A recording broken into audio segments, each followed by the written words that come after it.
We're talking Ball State. Don Shondell and Ray McCallum talking Ball State. Nate Davis and Bonzi Wells, Schumann, Bell Tower, and Worthen. Fans Oliver from Muncie to Berlin. Getting Concannons, Carters, and Greeks. All right, ladies and gentlemen, Cardinal fans of all ages.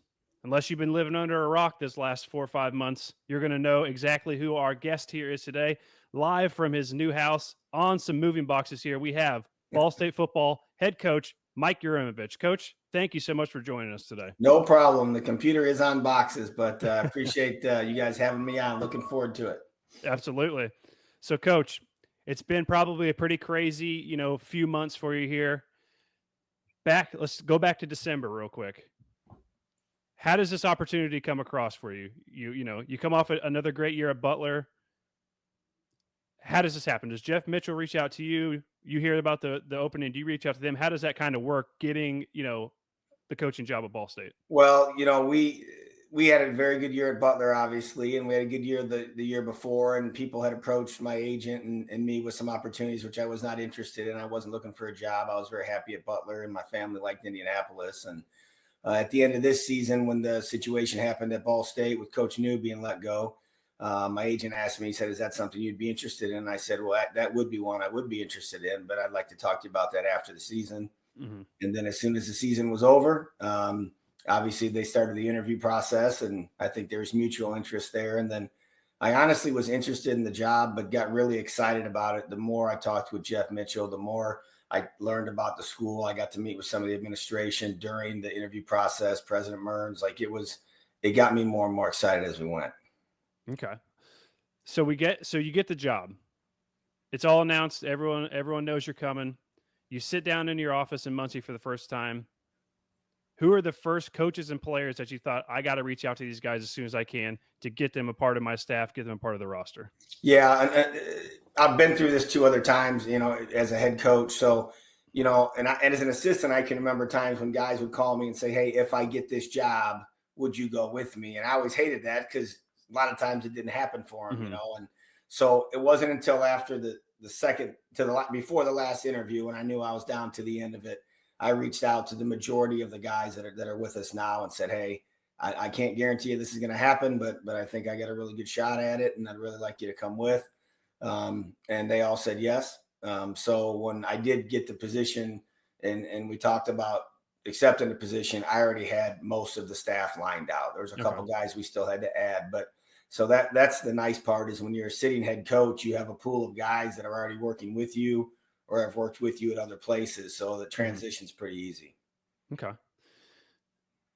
Jumping from Butler to Ball State. So you're going from, the FCS with Butler up to the FBS. I've been curious since you took this job, what are some of the things that are a little bit different that you've noticed from a head coaching's perspective on making that jump, up to Ball State?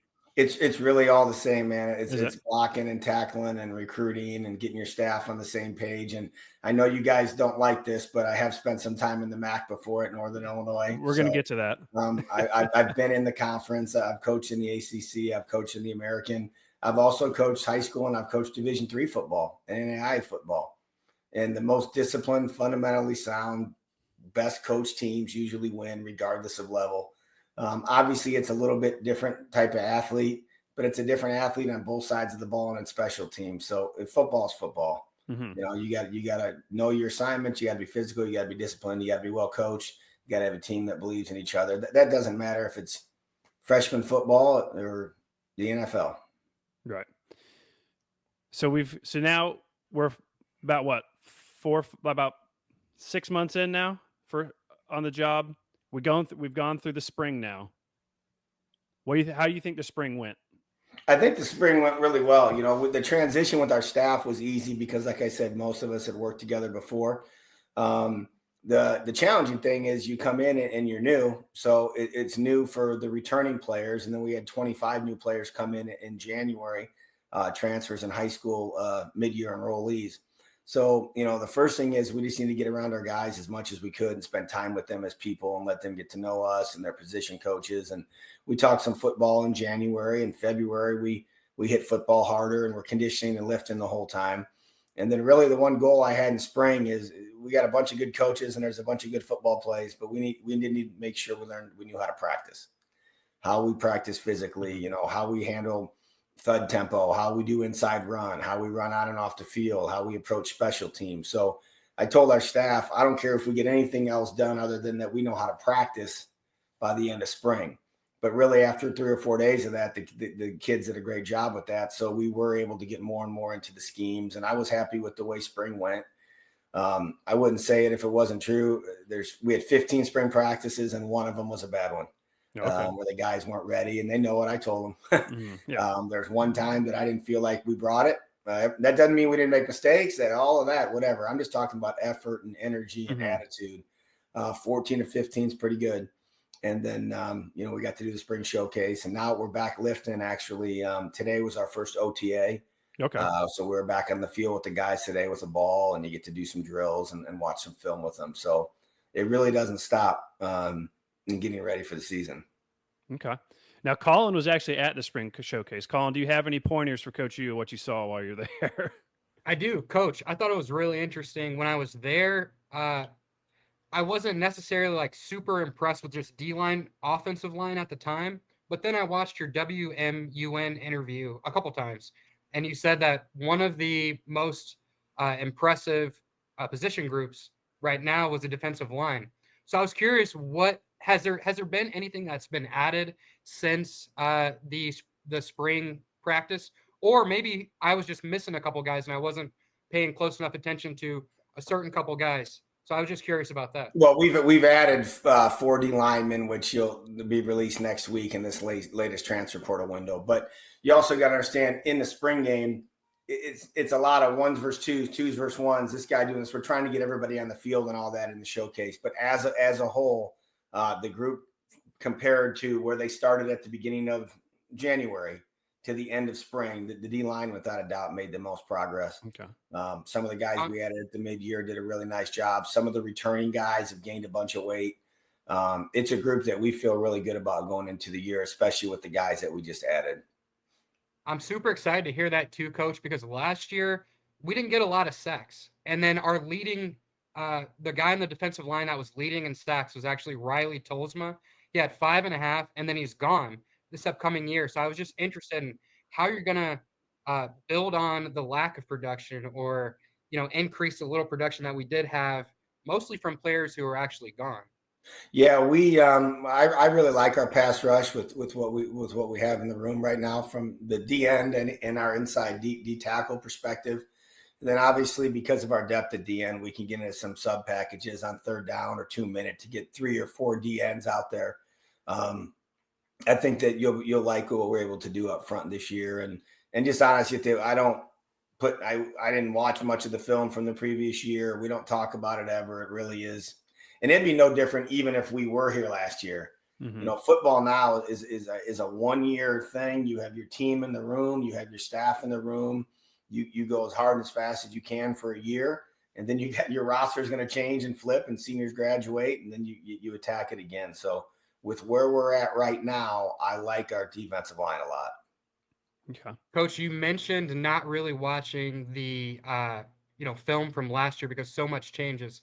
Is there any consideration in watching 2 years ago when we had Kyle Kelly with that attack offense with Marquez Cooper, and we were able to use him in the RPO and just show some of that explosiveness? Or do you already know pretty much what you want to do with Kyle? I watched all those games. I watched all those, and I watched all last year's games. I just didn't spend all day forming opinions on the players based off of the film. But I watched the film. I wanted to see what the other teams in the MAC look like too, because I hadn't been in the league in a while. But I did watch Kyle playing in those games, and he played pretty well in those games. You know what I mean? So yeah, I watched those right after I got here. Okay. So, Coach, in any team sport, the big word that is always thrown around a lot is culture. It's a huge aspect in having a winning football program, or in any sport really. So how would you describe to the Ball State fans out there the culture, or what you would like the culture to be of a Mike Uremovich coach football team? Well, we want, if people watch us play, they should say, man, are they physical, and man, are they disciplined, and gosh, do they love playing football together. Now, how you get to that is you got to practice that way. You got to train that way. And then we got to demand that of our players and our staff. And there's certain standards that we have. I don't have a big rule sheet or anything like that up in the board. I never hand out rules. We just want all out effort, a great attitude, and be accountable when you do well and when you don't do well. And if we can do that, we'll continue to get better and better and better. I don't talk about culture a lot. I just talk about what's right and what's wrong. And our players know that our coaches generally care about them more than just what they can do on the football field.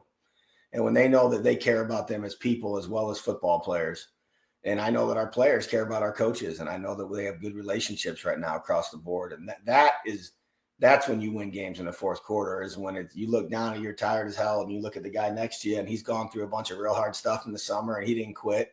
And the guy on the other side of the line didn't do that either. And you know that your coach is going to have your back, whether you're successful or not, that he believes you're going to go out and do your best, and you're going to go out and play free and loose and let it all hang out. But if you're thinking about anything outside of that, you're not going to perform as well. And in the MAC, I don't care. I mean, I've been fortunate to be to coach some MAC championship teams. And even those teams, and we had Jordan Lynch, we didn't blow everybody out. Mm-hmm. There was tight fourth quarter games. I mean, the MAC is super, super competitive. That's why I like coaching in it. So, you know, you got to be able to dig down deep in the fourth quarter and wear your opponent out. And a lot of times just not beat yourself, because sometimes teams beat themselves as opposed to the other team winning the game. Oh, yeah, for sure. A couple minutes ago, you were talking about the transfer portal. And so college football, it seemed like didn't change a lot for a long time, or if it did, it wasn't a lot. And now it seems like it's changing every single day. So the transfer portal is one of the two biggest things I think that have changed in the last few years. Obviously, it's new to you. It's new to everybody. How have you been handling the transfer portal since you've gotten to Ball State? I don't really know how much you're able to say about that, but I'm curious how people handle it now.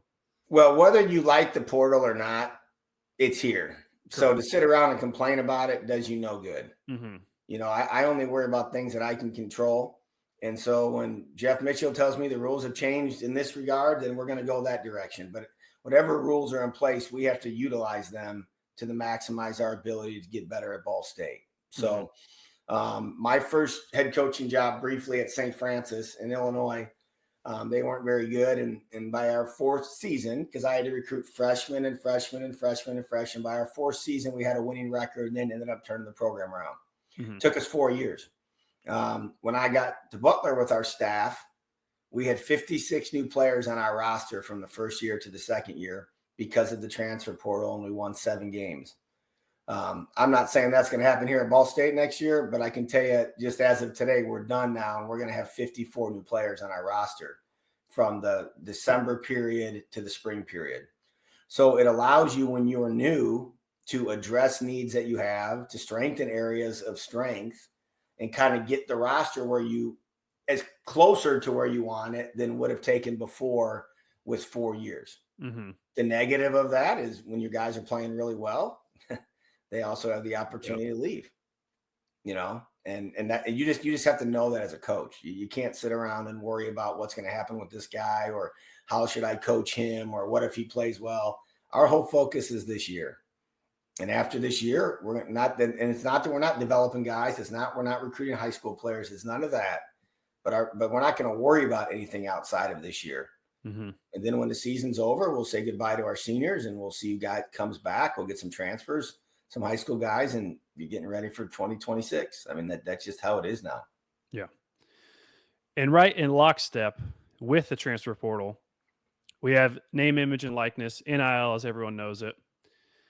How big of a role is NIL playing right now at Ball State in regards to attracting potential players? Because you'll hear some guys at these big Power 5 schools in the SEC or the Big Ten getting $100,000, millions of dollars, which obviously is not the current setup at Ball State right now, or at least I don't think it is. No. So how much does NIL affect what you're doing? Obviously, it's going to affect people going out, but is there much with bringing people in, or kind of explain your best understanding of the current It doesn't NIL? really affect our recruitment very much right now. Okay. And in the MAC, it's not a big factor right now. Now, whenever the House settlement comes out, then that will change some things in our ability to retain and attract players across the board in college football and at Ball State and the MAC as well. That will change some things. But as far as the recruiting into this class and where we're at and most of the MAC's at, you'll hear about guys getting some NIL stuff here and there.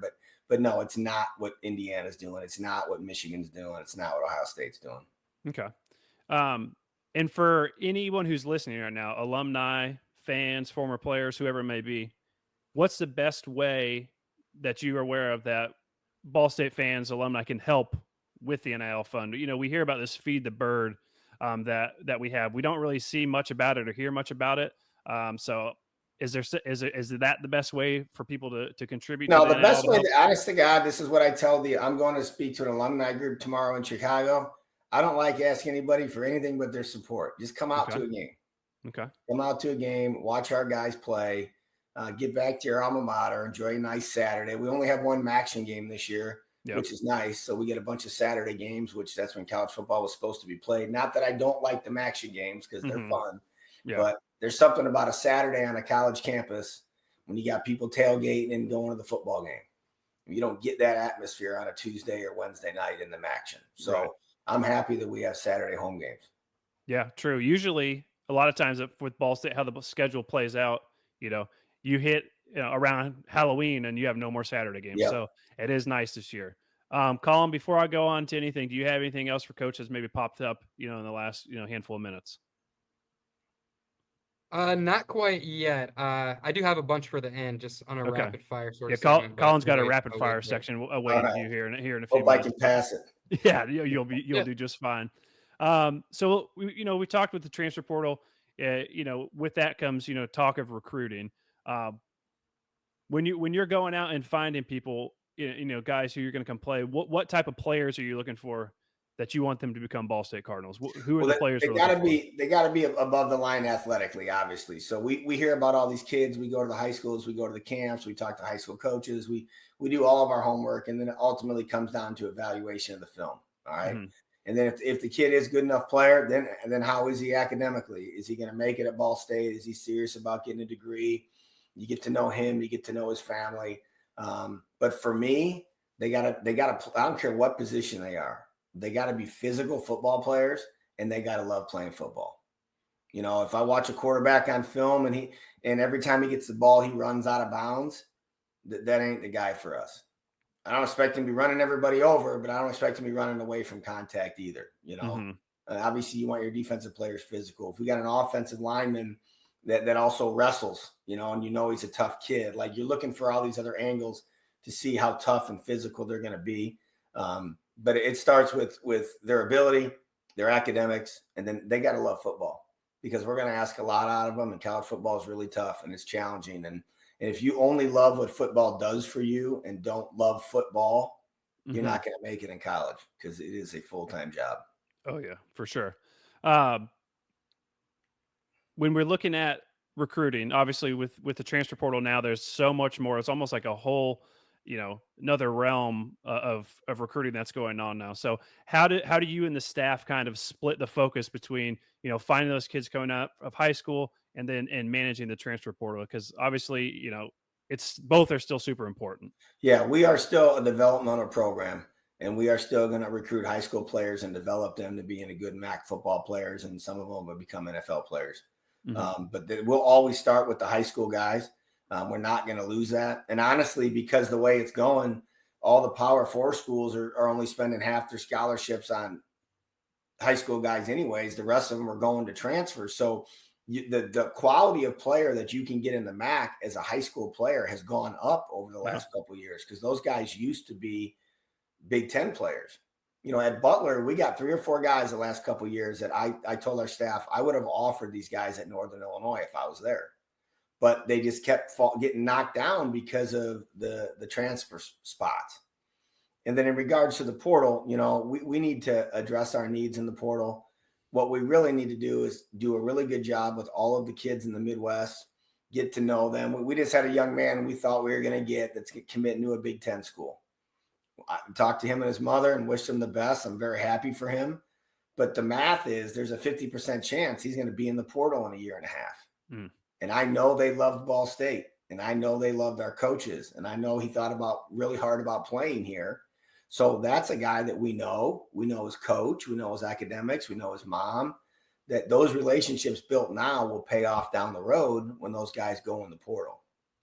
Okay. So that you're kind of recruiting them at both ends of the portal. Yeah. You're pre-recruiting the Yeah. portal transfers. So you're talking about looking at the Midwest. Obviously, you're a coach for a couple stints in Northern Illinois, St. Francis at Butler. So you know the Midwest pretty well.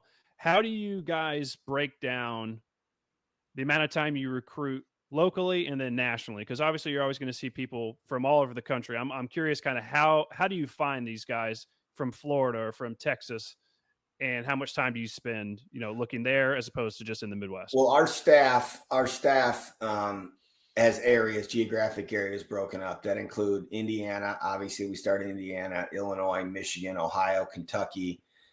Those are full coverage areas where that coach is expected to know their area, know every kid in the area, know the coaches there, forward the film on to the position coaches that need to see it. And then obviously Coach Smith is down in Georgia for us, and he's recruited down there for 20 years. And then we have a couple guys that will recruit Florida. And then there's other states that we pick that are guys who cannot go on the road, our graduate assistants, and some of the other staff, because you can only send out 11 guys by NCAA rules. They'll recruit those areas by phone. And then when we get a prospect there that we like, one of our on the road staff can go there. Okay. So like, we find a running back down in Colorado, we can have Madison go see him.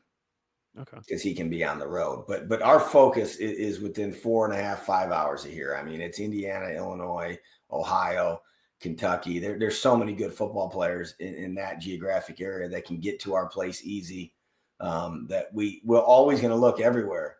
But in terms of high school talent, and most of it's going to come from there. Okay.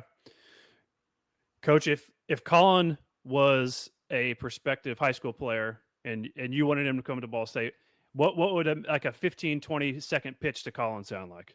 Coming from It would all depend. It's up to you. It's up to me as a recruiter to find out what's really important to him.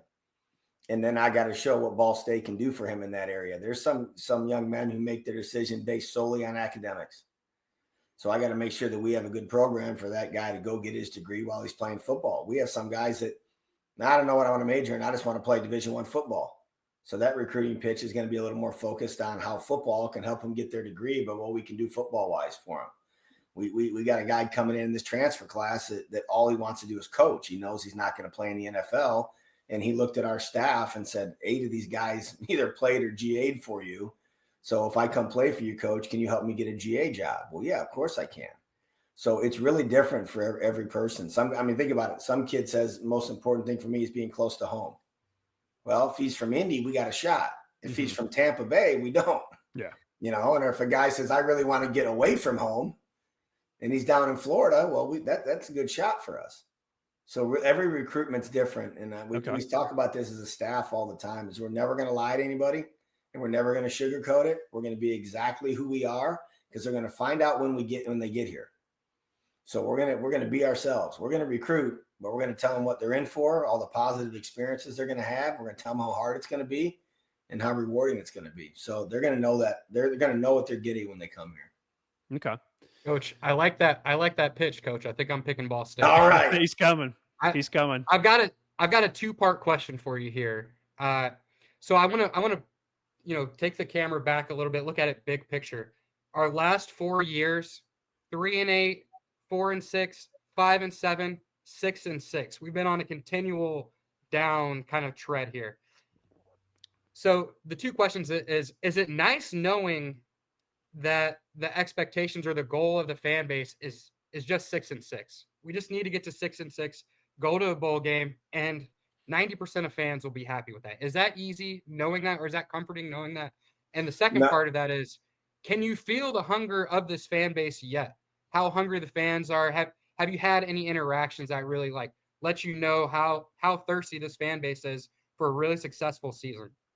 Well, the first part of it is I can tell you that there's nobody in the world that's going to have higher expectations for our program than me and the coaches and the players in it.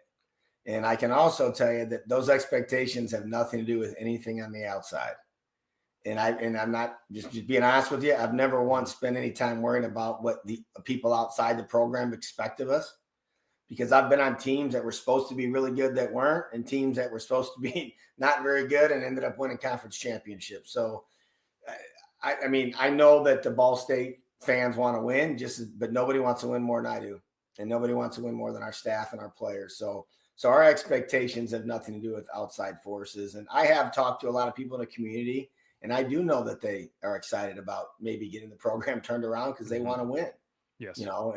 And I just tell all of them the same thing. It's up to us to win, but when we do start winning, you come out to the games and support our guys. But it's fun talking to the people in the community. I've been in that stadium as a visitor when it was pretty full. The year we went to the Orange Bowl in Northern Illinois, we played Ball State in a tight game until Jordan Lynch broke one late in the fourth quarter. And that was a great environment. I know it wasn't great for you guys that day, but like that was a fun college football game. So I know what it looks like, and I know it can look like that again. Yeah, I know you're wrong. I know that was a great game, but sorry to bring up that memory. I was a student then when that happened. But yeah, no, I love hearing that. You always want to hear, and most people are going to say that, but I truly believe that you guys are really focused and really do want to win just as badly, if not more than all the fans. So that's wonderful to hear. Colin, you have anything else before you rapid fire? I do. Okay. I do. So as an alumni of Purdue, and then your son is also going to Purdue, does this add a little bit extra for that week 1 game, or is it business as usual, Coach? No, it's all the same. It'll be nice. My son won't have to drive to the game. He'll just walk out of his dorm room. But honestly, and if we talk during the season at all or any time in the future, we really spend a lot of time with our guys talking about every single game is a 1 week season, that college football is a 1 week season. You do everything from the time that whistle blows in the last game or the last whistle of training camp blows. We will do everything in our power as coaches and players to try to beat Purdue. Whether we're successful or not, the very next morning, it's everything we have for Auburn.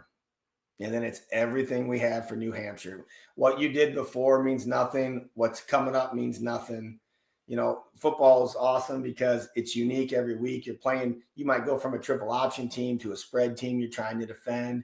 We might play a bear front and then a 3-man front the next week. You might lose your quarterback, your safety, your kicker. That's why I love football, is getting 110 guys in that room on a Sunday and selling them on a mission that you're trying to accomplish that next Saturday. And then regardless how that goes, you got to get them back focused. Mm-hmm. Sometimes, you guys talk about tough losses. Sometimes it's hard to get them going after a big win. True. Because all the fans you talked about, when they go out to the parking lot after the game, everybody's telling them how good they are. Mm-hmm. And then when they go to class on Monday, everybody's saying how good they are. And hey, man, congratulations on that win. When we're already past that win, we're trying to get ready for the next one. So that's the stuff about coaching I enjoy, is can you get a standard performance every Saturday that's consistent with all the stuff going on in the kids' lives? I mean, they got a lot going on. Coach, I've got a follow up to that. I've noticed a lot of players coming from Purdue and then coming to Ball State. And I've noticed, I don't know if how does that happen, Coach? I guess that's a question. I noticed a lot of players going from Georgia to Purdue and then players going from Purdue to Ball State. Do these pipelines just happen naturally, or is it just a player comes from Purdue and then they go over to Ball State and they tell another player hey, it's actually pretty decent over here? Some of that goes on for sure. It's no different than when we have a high school senior out. If we got guys on our team from their high school, we're going to have them hang out because they know each other. They're going to be able to tell each other what's going on. The Purdue to Ball State thing right now, I think it's just because they got a new staff.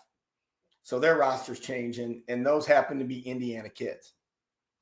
And we want to keep the Indiana kids that transfer back, whether they're coming from Michigan State or Purdue or Illinois or whatever. If they're an Indiana kid and they're in the portal and we think they can help us and do good things on campus and get their degree here, then we're going to recruit them. So I think it's just a 1-year thing. Not that we won't continue guys from Purdue, but it won't be like it was this year with their staff change and us being new. Okay. Okay, and one more question before my rapid fire segment here. I understand at NC State you coached, I believe it was offensive line, I and coached then O-line most of my career. Yeah. okay, well, and at NIU was it running backs as well?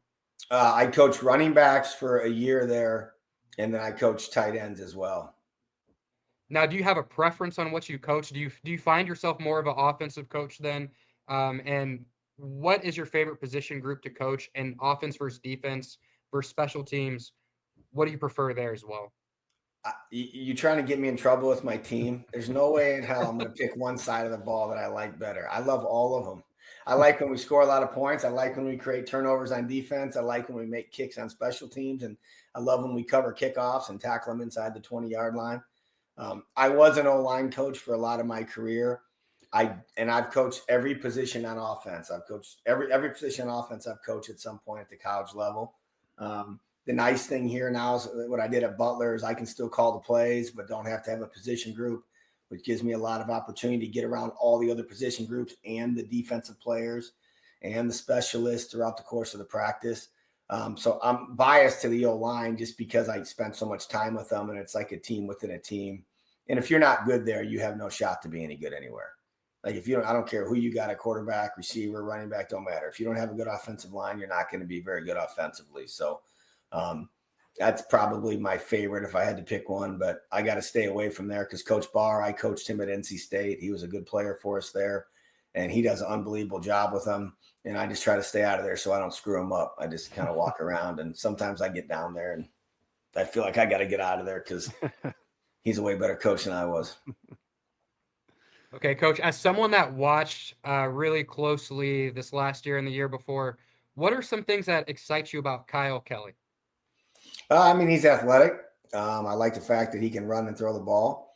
I was really happy with what he did in the spring for us from a running standpoint, a passing standpoint, a leadership standpoint, from the ability to get us into the right play, to make good decisions. You know, sometimes the best decision at quarterback is to not throw the ball, you know, if something's covered and not try to force it. And he did a bunch of really good things in the spring. Okay. Do you think Walter Taylor gets any play this year? Or? I think that all of them got a shot to play this year. I mean, we got a competition going on everywhere.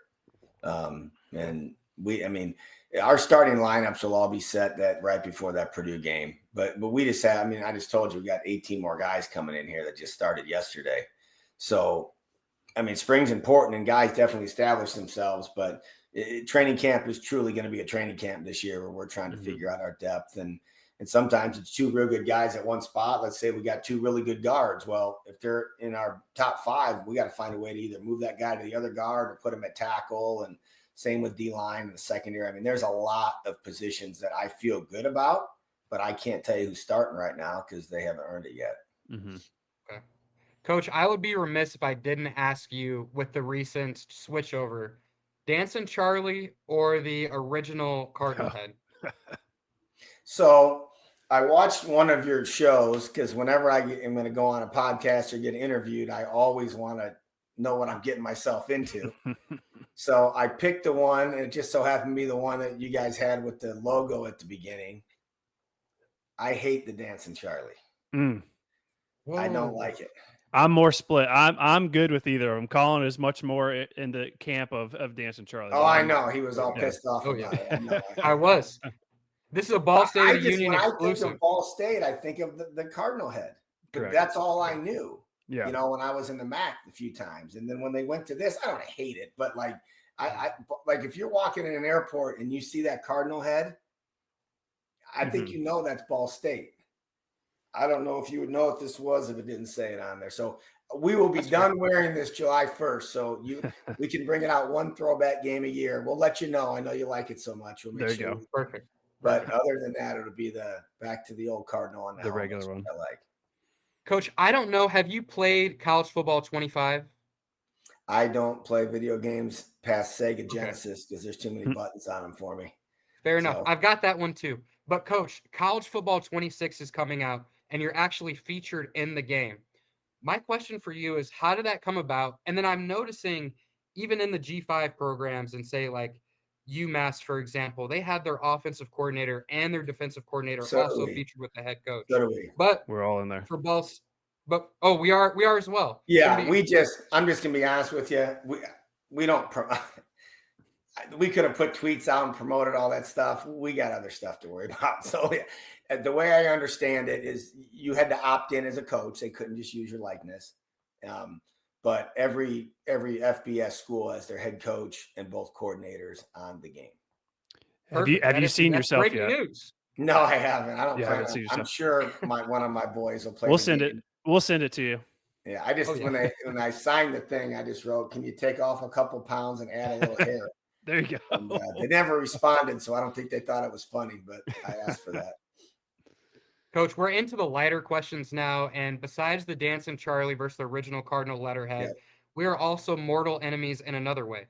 So I understand you're a meat smoker. You're a heavy meat smoker. Yeah. I'm actually vegan. So my question for you is, one, what's your favorite meat to smoke? And two, have you ever tried tofu? And what is your opinion of it? I like smoking. If I have all day, I love smoking briskets. Mm.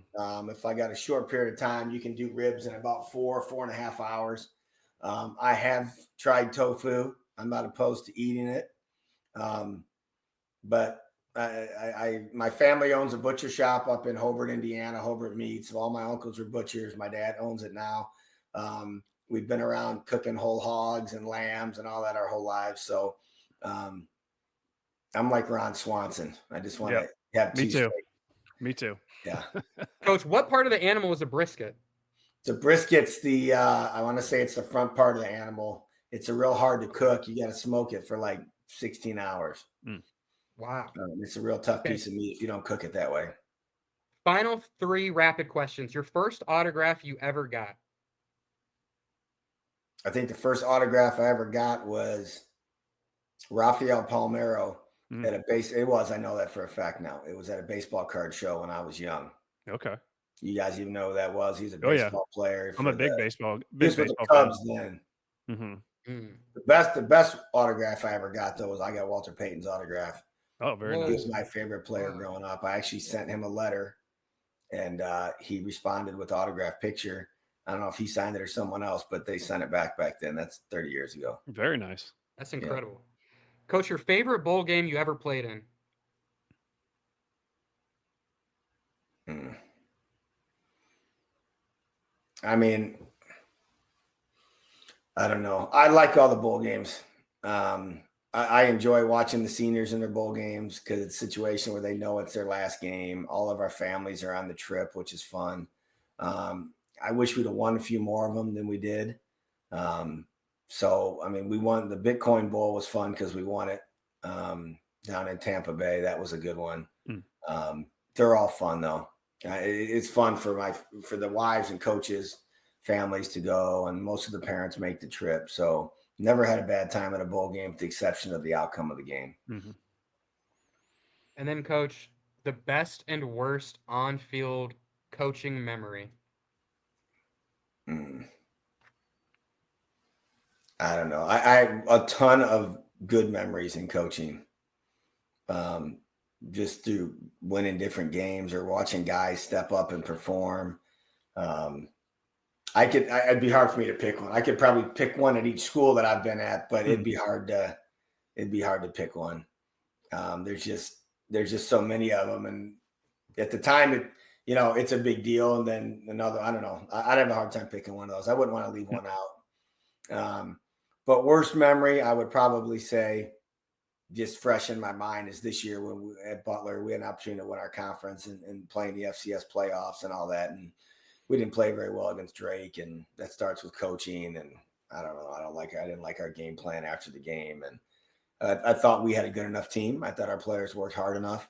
I just think I did a good enough job that week to get them ready to go win the game. And that sucks. And you have those and those stay with you forever. And as a coach, the older I get, it seems like I remember the losses more than I enjoy the wins. Exactly. You know what I mean? But that's probably one of the worst ones. There's probably one at every school where, you can probably think back and say things didn't go that way, but that would probably be that one. Okay. Well, you survived Collins rapid fire. I did. So I thought it'd be tougher than that. That's always good. All right. So, Coach, it's been great. I have one more question before you go. And it's pretty simple. You're looking into a crystal ball here. 5 years from now, what is the 5-year plan that you have for Ball State football, and how do you plan on getting there? Well, I mean, the plan on getting there is what we're doing right now. It's recruiting high school players and developing them. It's getting guys that we need out of the portal, and it's retaining our talent. And that's going to be a challenge in the MAC. You're not going to keep them all, but you got to make it hard for them to leave. You got to make the experience so good. You got to have them winning football games. You got to have them getting what they want out of their academic experience here, out of their football experience. And maybe instead of after 2 years, the guy leaves after 3 years and gives you that third year. You know what I mean? It's retaining our staff because we have a very good staff. But 5 years from now, we need to be competing for MAC championships every single year. That should be the standard. That should be the expectation. And obviously, I want that to happen right now. I'm not saying it's a 5-year plan because I don't believe in that. We're trying to do everything we can right now to be as good as we can possibly be. But 5 years from now, that's where we should be at. You know, there's programs in the MAC that continually, year after year, compete. Whether they win it or not, they're in the hunt going in the last couple of weeks of the year. And there's no reason with the resources we have and where we're at geography-wise and the recruiting footprint that we have that we can't be one of those teams in the MAC.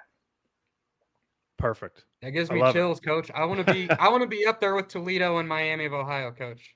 So bad. So do I. Yeah, I think that's what we all want. So, hey, Coach, thank you so much for taking the time to come on and talk with us. We really appreciate it. You know, we came from just someone randomly on Twitter being at the 500 and passing out stickers for the show. And we got kind of linked up. So we appreciate your time. We know you're very busy, not only, you know, leading the program, but now moving into your new house. So I hope the move goes well, and you didn't forget anything or anything. No, I appreciate you guys having me on, and I'd be happy to come on some other time, maybe as we get closer to the year during one of the bye weeks or something like that. But I appreciate you guys covering Ball State football. I'm excited for you guys to see our team this fall. Yep, we're excited. I think Colin's going to be there week 1. I'm planning on being there at Auburn and UConn, so we'll be all around. We'll be you can't get away from us. Appreciate it. All right, thanks, Coach.